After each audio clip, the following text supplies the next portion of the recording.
This American Dream segment is brought to you by Aquino & Lowe Law Firm, answering your immigration questions. Attorney Alice and Aquino, hello and welcome to Kababayan LA. You make me happy because every time you're here, we talk about something that's really uplifting, something that's really good on the immigration front, correct? And you have good news for us once again. BIA rules K-1 fiancé may still adjust despite divorce. So let's talk about definitions here first. BIA is Board of Immigration Appeals.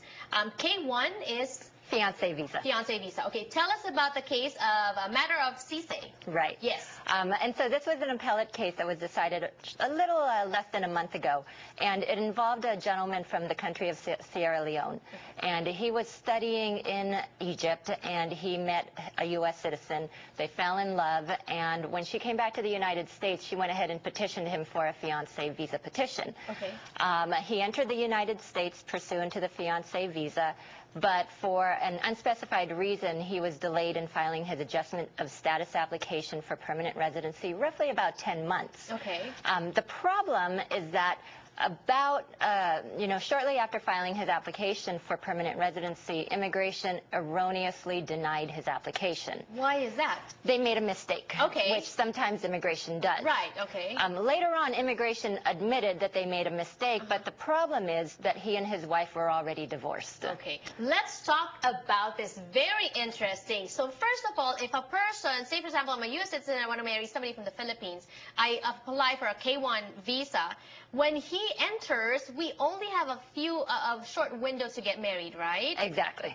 What is that window? The requirement is that the two individuals marry within 90 days of entry into the United States. So 3 months. And then after we get married, do I have a limit? Does he have a limit as to when he needs to file for a permanent residency? Because it's not automatic. It's not automatic. Okay. Exactly. So what happens is after the two parties get married, the individual still has to apply for permanent residency by submitting an adjustment of status application. Okay. There is no deadline as to when that needs to be submitted. However, of course, out of an abundance of precaution, you want to file that as soon as possible. Earlier. Okay. Exactly.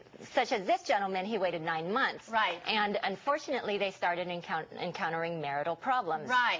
And so typically before this case, if the two parties get divorced and the permanent residency had not yet been granted, okay, the person cannot obtain permanent residency. Wow. Okay. So you have to file it as soon as you can because you don't know if the marriage will last. You don't know. Hopefully it will. Well, hopefully it's happily ever after. But yeah, right. Okay. So, and because this ruled in favor of the guy, now this is good news. Because exactly. What happens now to those that were turned down? Can they? And so if people in the past had been denied, their adjustment of status application, they should go ahead and proceed with refiling another application based on that marriage. Right. What this case made specifically clear is that even though you're divorced, as long as the two of you got married within the 90-day period, that you are still eligible to proceed with obtaining permanent residency. Oh. And this case also clarified that that still applies even if the individual gets remarried to another U.S. citizen. Oh, okay. Which individual? The individual? The person applying for the green card. Oh, okay. Right. Okay. So if the person applying for the green card gets divorced, they can still apply for the green card.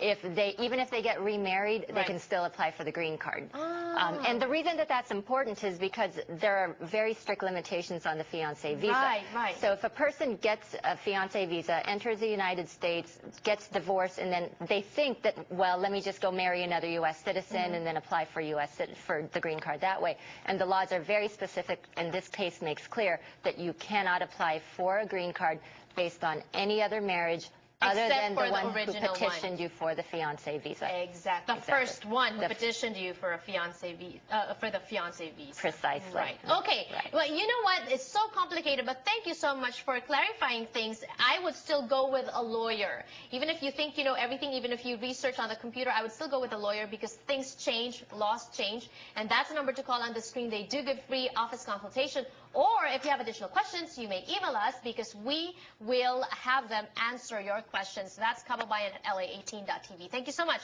More power to you. We'll be back more on Kababayan LA. Don't go away.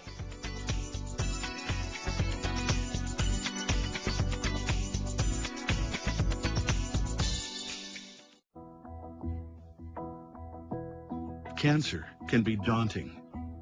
You're not sure what to do.